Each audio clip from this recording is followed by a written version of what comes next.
नमस्कार। कभी ये ख्याल आया है कि ये जो बड़ी बड़ी कंपनियां हैं, इनका इतना सारा डेटा, ये सब जाता कहाँ है?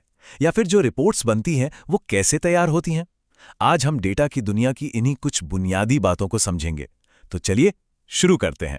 तो सबसे पहला और सबसे बड़ा सवाल, हमारी इस डिजिटल दुनिया में इतनी सारी जानकारी, ये सब कुछ असल में रहता कहाँ है? मतलब जो ऐप्स हम दिन रात इस्तेमाल करते हैं, जो वेबसाइट्स देखते हैं, ये सारा का सारा डेटा आ कहाँ से रहा है? इसी सवाल का जवाब हमें मिलेगा हमारे पहले सेक्शन में, जिसका नाम है डेटा का ब्रह्मांड। और जवाब है एक डेटाबेस। आसान भाषा में कहें तो ये जानकारी को एकदम सुरक्षित और कायदे से स्टोर करने की एक ऑर्गेनाइज्ड इलेक्ट्रॉनिक जगह है। मतलब एक तरह का डिजिटल फाइलिंग कैबिनेट ही समझ लीजिए। अच्छा, डेटाबेस के इस कॉन्सेप्ट को और भी आसान बनाने के लिए चलिए एक मजेदार उदाहरण लेते हैं। हम चलते हैं सेक्शन 2 में, डिजिटल अलमारी के अंदर। जरा सोचिए कि एक डेटाबेस जो है वो एक बड़ी सी डिजिटल अलमारी की तरह है। ये वो पूरा का पूरा कंटेनर है जिसमें एक कंपनी की सारी व्यवस्थित जानकारी रखी जाती है। लेकिन ये कोई ऐसी वैसी अलमारी नहीं है, ये एक सुपर ऑर्गेनाइज्ड और सुपर एफिशिएंट अलमारी है। अब अगर इस अलमारी के अंदर झांक कर देखें तो यहाँ कई दराजें मिलेंगी। इन्हीं दराजों को हम कहते हैं टेबल्स। हर दराज में एक खास तरह की जानकारी होती है। जैसे मान लीजिए एक दराज में सारे कर्मचारियों का डेटा है, तो दूसरी में ग्राहक के ऑर्डर्स का। अब हर दराज के अंदर क्या होगा? जाहिर है फाइलें होंगी। हर एक फाइल एक पूरा रिकॉर्ड होती है, जिसे हम कहते हैं रो। इसे एक इंडेक्स कार्ड की तरह समझिए, जिस पर किसी एक व्यक्ति की सारी जानकारी लिखी हो। और उस फाइल पर जो अलग अलग जानकारी लिखी है ना, जैसे कि नाम या फिर सैलरी, उसे कहते हैं कॉलम। तो देखिए कितना सिंपल है। पूरी अलमारी हो गई डेटाबेस, उसके अंदर की दराज हो गई टेबल, दराज में रखी फाइल हो गई रो, और उस फाइल पर लिखी जानकारी हो गई कॉलम। अब बात कुछ कुछ साफ हुई है ना? अच्छा, अब मन में ये सवाल आ सकता है, ये सब तो ठीक है, पर ये एक्सेल से अलग कैसे है? देखिए, एक्सेल कुछ 100 रिकॉर्ड्स के लिए तो बढ़िया है, लेकिन जहां बात लाखों करोड़ों रिकॉर्ड्स की आती है, मजबूत सिक्योरिटी की आती है और जबरदस्त परफॉर्मेंस की आती है, वहां डेटाबेस का कोई मुकाबला नहीं।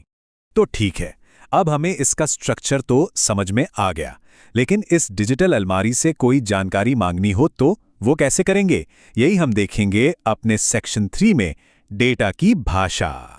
तो इस अलमारी से जानकारी निकालने के लिए एक खास भाषा का इस्तेमाल होता है, जिसका नाम है SQL, यानी स्ट्रक्चर्ड क्वेरी लैंग्वेज। देखिए, डेटाबेस की फाइल को सीधे नहीं खोलते, बल्कि SQL का इस्तेमाल करके उससे सवाल पूछते हैं। बिल्कुल वैसे ही जैसे किसी लाइब्रेरियन से एक खास किताब ढूंढने के लिए कहा जाता है।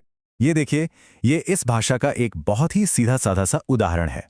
देखने में शायद थोड़ा टेक्निकल लगे, पर यकीन मानिए ये बहुत ही लॉजिकल है। अगर अपनी अलमारी वाले उदाहरण से समझें तो इसका मतलब बस इतना सा है। भाई, जो कर्मचारियों वाली दराज है ना, उसमें से उन फाइलों को निकालो जिनका डिपार्टमेंट IT है, और बस उनका नाम और सैलरी दिखा दो। देखा कितना आसान है? SQL की खास बात यही है कि हम डेटाबेस को बस ये बताते हैं कि हमें चाहिए क्या, ये नहीं बताते कि उसे लाना कैसे है ना? काफी स्मार्ट। चलिए, अब उन नियमों को भी समझ लेते हैं जो इस पूरे सिस्टम को इतना पावरफुल और भरोसेमंद बनाते हैं। आगे बढ़ते हैं सेक्शन 4 पर, संगठन के नियम। यहाँ दो बहुत जरूरी कॉन्सेप्ट्स आते हैं, प्राइमरी की और फॉरेन की। प्राइमरी की हर फाइल या रो के लिए एक अनोखा लेबल है, बिल्कुल वैसे ही जैसे हर स्टूडेंट का एक यूनिक ID नंबर होता है। किन्हीं भी दो स्टूडेंट्स का एक ही ID नंबर नहीं हो सकता, राइट? और फॉरेन की क्या करती है? वो अलग अलग दराजों यानी टेबल्स के बीच एक रिश्ता बनाती है, और यही कीज हैं जो टेबल्स को आपस में जोड़ती हैं। जैसे कर्मचारी टेबल को विभाग टेबल से जोड़ना। इससे होता यह है कि डेटा एकदम साफ सुथरा रहता है और एक ही जानकारी को बार बार लिखने की जरूरत नहीं पड़ती। सोचिए, इससे कितना समय और मेहनत बचती है। एक और नियम है डेटा टाइप्स। ये हर कॉलम के लिए एक रूल सेट करता है कि भाई इसमें किस तरह का डेटा आ सकता है। जैसे इंटीजर सिर्फ नंबर्स के लिए है, वारचैट टेक्स्ट के लिए, और डेट, जैसा कि नाम से ही जाहिर है, तारीखों के लिए। क्या किसी और तरह के डेटा के बारे में सोचा जा सकता है जिसे एक डेटाबेस में स्टोर करना चाहेंगे? तो आखिर में सवाल ये उठता है कि ये सारे नियम और ये स्ट्रक्चर इतना जरूरी है क्यों? चलिए देखते हैं हमारे आखिरी सेक्शन में, क्यों स्ट्रक्चर ही सब कुछ है। क्योंकि एक बात बिल्कुल साफ है, बिना स्ट्रक्चर के डेटा सिर्फ शोर है, बस यूं ही बिखरे हुए अक्षरों का एक ढेर है जिससे कोई मतलब का शब्द ही नहीं बनता। ये बस एक बेतरतीब ढेर है जिसमें से कुछ भी काम का निकालना लगभग नामुमकिन है।